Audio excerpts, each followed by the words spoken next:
Livro 1, capítulo 1 Criação do mundo. Adão e Eva desobedecem à ordem de Deus, e ele os expulsa do paraíso terrestre. 1 Gênesis 1. No princípio, Deus criou o céu e a terra, mas a terra não era visível porque estava coberta de trevas espessas, e o Espírito de Deus adejava por cima dela. Deus ordenou em seguida que se fizesse a luz, e a luz apareceu imediatamente. Depois de ter considerado essa massa, Deus separou a luz das trevas. As trevas chamou noite, e a luz, dia, dando ao começo do dia o nome de manhã, e ao fim, o de tarde. Foi ao primeiro dia que Moisés chamou um dia, e não o primeiro dia, por razões que eu poderia explicar, mas, como prometi escrever sobre todas essas coisas em um trabalho especial, reservo-me para falar disso nele. No segundo dia, Deus criou o céu, separou-o de todo o resto e colocou-o por cima, como sendo o mais nobre. Rodeou-o de cristal e temperou-o com umidade própria para formar as chuvas que regam docemente a terra, para torná-la fecunda. No terceiro dia, tornou fixa a terra, rodeou-a pelo mar e fê-la produzir as plantas com as suas respectivas sementes. No quarto dia, criou o sol, a lua e os outros astros e colocou-os no céu para lhe serem o ornamento principal. Regulou de tal maneira os seus movimentos e o seu curso que eles determinam claramente as estações e as revoluções do ano. No quinto dia, criou os peixes que nadam na água e os pássaros que voam no ar e quis que formassem casais, a fim de crescerem e se multiplicarem, cada um segundo a sua espécie. No sexto dia, criou os animais terrestres e distinguiu-os em sexos diversos, fazendo-os macho e fêmea. Nesse mesmo dia, criou também o homem. Assim, segundo o que refere Moisés, Deus criou em 6 dias o mundo e todas as coisas que nele existem. No sétimo dia, ele descansou e deixou de trabalhar as grandes obras da criação do mundo. É por esse motivo que não trabalhamos nesse dia e lhe damos o nome de sábado, que em nossa língua quer dizer descanso. 2 Gênesis 2. Moisés fala ainda mais particularmente da criação do homem. Ele diz que Deus tomou o pó da terra, fez o homem e, com a alma, inspirou nele o espírito e a vida. Ele acrescenta que esse homem foi chamado Adão, que em hebreu significa ruivo, porque a terra de que ele foi formado era dessa cor, que é a cor da terra natural e a qual se pode chamar virgem. Deus mandou vir os animais, tanto os machos quanto as fêmeas, para diante de Adão, e este, o primeiro de todos os homens, deu-lhes os nomes que conservam ainda hoje. 3 Deus, vendo que Adão estava sozinho, enquanto os outros animais tinham cada qual uma companheira, quis também dar-lhe uma consorte. Para isso, quando ele estava adormecido, tirou-lhe uma das costelas, da qual formou a mulher. Logo que Adão a viu, percebeu que ela havia sido tirada dele e que era parte dele mesmo.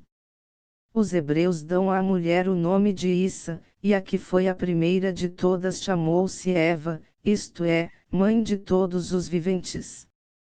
4 Moisés narra em seguida como Deus plantou do lado do Oriente um delicioso jardim, que cumulou de todas as espécies de plantas, entre elas, 2 árvores, uma das quais era a árvore da vida, e a outra, a da ciência, que ensinava a discernir o bem do mal.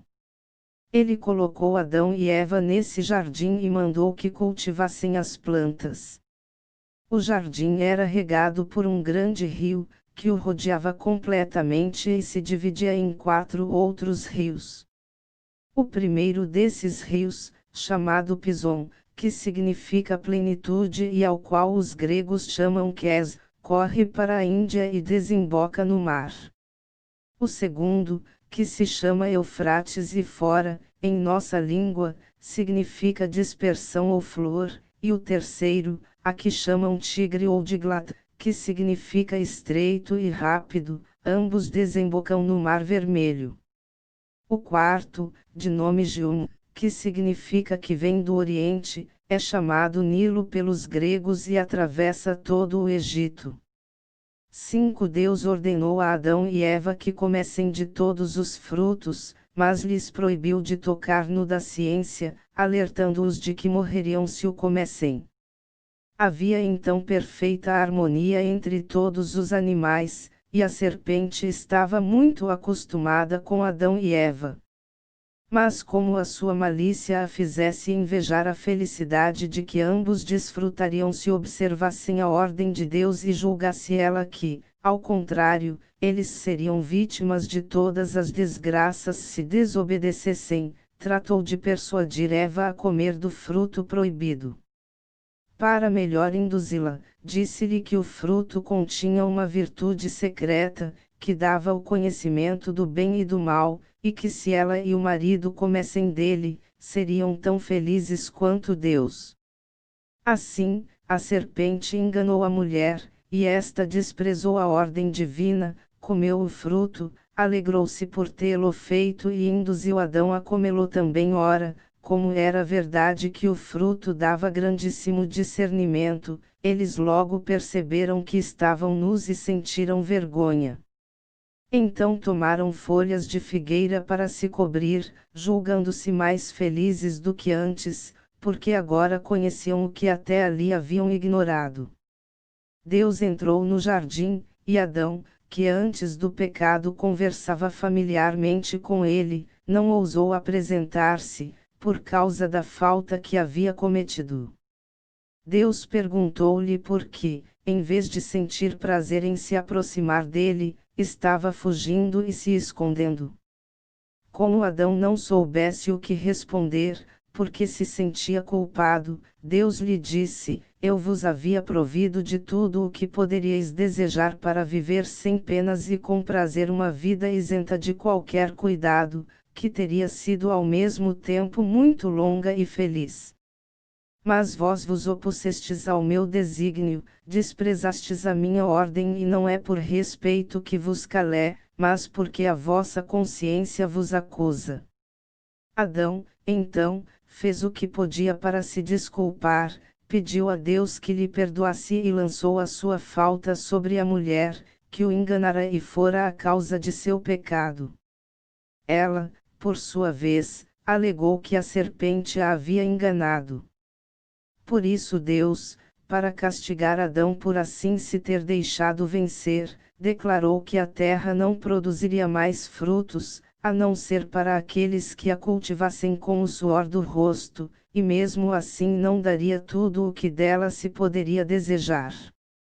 Castigou também Eva, estabelecendo que, por se haver deixado enganar pela serpente e atraído todos aqueles males sobre o marido, ela teria filhos com dor e sofrimento.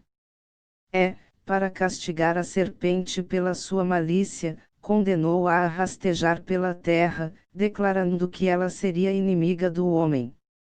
Depois que Deus impôs a todos o devido castigo, expulsou Adão e Eva daquele jardim de delícias.